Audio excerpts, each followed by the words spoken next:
ശ്രീ ജയചന്ദ്രൻ, ഇത് കാണുമ്പോൾ അങ്ങേയറ്റം കൗതുകകരമായി തോന്നും. ആ ദൃശ്യങ്ങൾ കാണുന്നത് പോലെ ഇവിടെ ഇന്ന് ലോക്സഭയിൽ രാജ്യത്തെ പ്രതിപക്ഷ മുന്നണി വളരെ ശക്തമായി കോൺഗ്രസ് വിപ്പ് കൊടുത്തു, എല്ലാ അംഗങ്ങളും ഉണ്ടാവണം എന്നൊക്കെ പറഞ്ഞിട്ട്. പ്രതിപക്ഷ നേതാവില്ല. അദ്ദേഹം ജർമ്മനിയിൽ BMW കമ്പനിയിൽ അവരുടെ ബൈക്ക് ഓടിച്ച് രസിക്കുകയാണ്.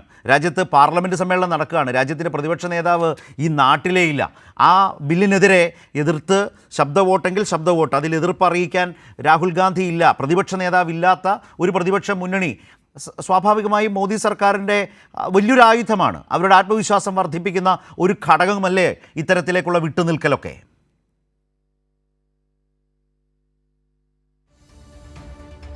അല്ല, അവർക്കറിയാം ശരത്തെ, അവർക്ക് ഇന്ത്യയിലെ പ്രതിപക്ഷത്തിനെ അവർ വ്യക്തമായി ബോധ്യപ്പെട്ട് കഴിഞ്ഞിട്ടുള്ളതാണല്ലോ. അതിലൊന്നും അവർക്ക് ഒരു അങ്കലാപ്പിൻ്റെ ആവശ്യമേ ഇല്ലാത്ത വിധം നിശബ്ദനായി ഇരിക്കുന്ന ആളാണ് ഈ പ്രതിപക്ഷം മൊത്തവും. ഇപ്പോൾ ഈ താങ്കൾ പറഞ്ഞ കാര്യം മാത്രം എടുത്ത് പരിശോധിച്ചാൽ തൻ്റെ പേരും അല്ലെങ്കിൽ താൻ വഹിച്ചുകൊണ്ട് നടക്കുന്ന പേരും ഇന്ത്യയുടെ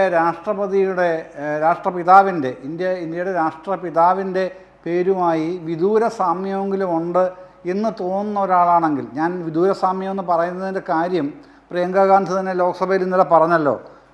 BJP നേതാക്കളുടെ വിമർശനത്തിന് മറുപടിയായി, ശരിയാണ്, മഹാത്മാഗാന്ധി ഞങ്ങളുമായി കുടുംബ ബന്ധുത്വമൊന്നുമില്ല, മഹാത്മാഗാന്ധി രാജ്യത്തിൻ്റെ സ്വത്താണ്, അതുപോലെ ഞങ്ങളുടെ സ്വത്താണ് എന്ന നിലയ്ക്ക് ആണല്ലോ പ്രിയങ്ക ഗാന്ധി ഇന്നലെ ലോക്സഭയിൽ മറുപടിയിൽ പറഞ്ഞത്. അപ്പോൾ തൻ്റെ നാമധേയവുമായി രാഷ്ട്രപിതാവിൻ്റെ പേരിന് വിദൂര ബന്ധമെങ്കിലും ഉണ്ട് എന്നെങ്കിലും ഇദ്ദേഹം ആലോചിക്കേണ്ടിയിരുന്നു. ഈ പറയുന്ന BMW ആഘോഷത്തിനായി ജർമ്മനിയിലേക്ക് പോകാനായി തിരഞ്ഞെടുക്കുന്ന സമയം എത്രമേൽ പ്രധാനപ്പെട്ടാണ് ഇന്ത്യയിലെ പ്രതിപക്ഷത്തിന്, ഇന്ത്യയിലെ ജനങ്ങൾക്ക് എന്നുള്ളതൊന്ന് ഓർക്കണമായിരുന്നു. അപ്പോൾ അത് ആരെങ്കിലുമൊക്കെ അങ്ങനെ ഓർക്കുന്നവർ നാളെ വിമർശിച്ചാലോ എന്ന് കരുതിയാണ് ചില ചാനലുകളും ഒന്നോ രണ്ടോ പത്രങ്ങളും റിപ്പോർട്ട് ചെയ്തിരുന്നല്ലോ. കോൺഗ്രസിനുള്ളിൽ തന്നെ രാഹുൽ ഗാന്ധിയുടെ വിദേശയാത്രയോട് അതൃപ്തി, അമർഷം എന്നൊക്കെ പറയുന്നുണ്ട്. അതിനപ്പുറത്തേക്കൊന്നും കണ്ടതുമില്ല. ഇനി അത് സംബന്ധിച്ചൊന്നും പറയാനും പോകുന്നില്ലല്ലോ.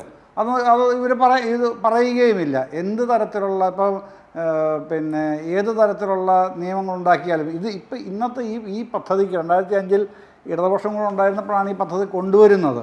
ആ പദ്ധതിക്ക് ഇങ്ങനെ ഒരു കൂച്ചുവലം അണിയിക്കുമ്പോൾ അതിൽ പ്രത്യേകിച്ച് 60-40 എന്നുള്ള ഒരു ശതമാനക്കണക്കിലേക്ക് ഈ കേന്ദ്രാവിഷ്കൃത പദ്ധതിയെ മാറ്റുമ്പോൾ സംസ്ഥാനങ്ങൾക്കുണ്ടാകുന്ന ഭാരം, കേരളത്തിൻ്റെ പ്രത്യേകിച്ച് 2500 കോടിയോളം നമുക്ക് ഭാരം വരുമെന്ന് ഭരണകക്ഷി നമ്മുടെ ഗവൺമെൻറ്റിൻ്റെ ആൾക്കാരെല്ലാം പറഞ്ഞു കഴിഞ്ഞു. എന്താണ് കേരളത്തിലെ പ്രതിപക്ഷത്തിൻ്റെ നിലപാട് ഇക്കാര്യത്തിൽ? കേരളത്തിനെ സംബന്ധിച്ചെങ്കിലും ഉള്ള നിലപാട്, രാഹുൽ ഗാന്ധി സ്ഥലത്തില്ല, ജർമ്മനിയിലാണ്, അദ്ദേഹം ആഘോഷിക്കുകയാണ്, അതിരിക്കട്ടെ.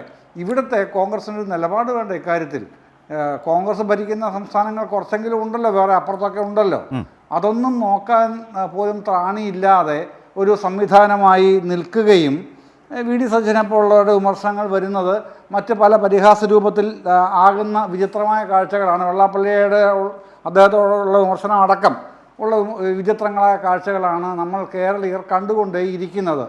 എന്ന് പറയുമ്പോൾ ഈ തൊഴിലുറപ്പ് പദ്ധതി എങ്ങനെ പോയാലും അതേതൊക്കെ നിലയ്ക്ക് ഈ വളച്ചൊടിക്കപ്പെട്ടാലും, അല്ലെങ്കിൽ ഇനി അത് വേണ്ടെന്ന് വെച്ചാൽ പോലും അത് തങ്ങളെ ബാധിക്കുന്നൊരു വിഷയമല്ല. ഇപ്പോൾ ഇടത് ഗവൺമെൻറ്റിൻ്റെ തലയിലിരിക്കുന്ന ഭാരമല്ലേ അത്, ആ ഭാരം കുറച്ചുകൂടെ കനത്തോട്ടെ എന്നുള്ള നിലയിലാണ് ഇതുമായി ബന്ധപ്പെട്ട ഈ ചർച്ചകൾക്ക് ഒരു തരത്തിലുള്ള നിലപാടും സ്വീകരിക്കാതെ നടക്കുന്ന കോൺഗ്രസ് നേതാക്കളുടെ പ്രതികരണം നമ്മളെ ബോധ്യപ്പെടുത്തുക എന്നുള്ളതാണ് ഇതിനകത്ത് നമുക്ക് വ്യക്തമാവുന്ന കാര്യം. ഇത് പക്ഷേ കൂടുതൽ ജനങ്ങളിലേക്ക് എത്തിക്കേണ്ടതുണ്ട് എന്നുള്ളിടത്താണ് കേരളത്തിലെ ഗവൺമെൻറ്റിൻ്റെ ഉത്തരവാദിത്വവും വലുതാവുന്നത്. അത് ജനങ്ങളിലേക്ക് കൂടുതൽ എത്തിക്കുക എന്നുള്ളത് തന്നെയാണ് സംഘടനാപരമായിട്ടാണല്ലോ ചെയ്യേണ്ടത്. അത് ആ ഉത്തരവാദിത്വം കൂടുതൽ വരികയും ചെയ്യുകയാണ്.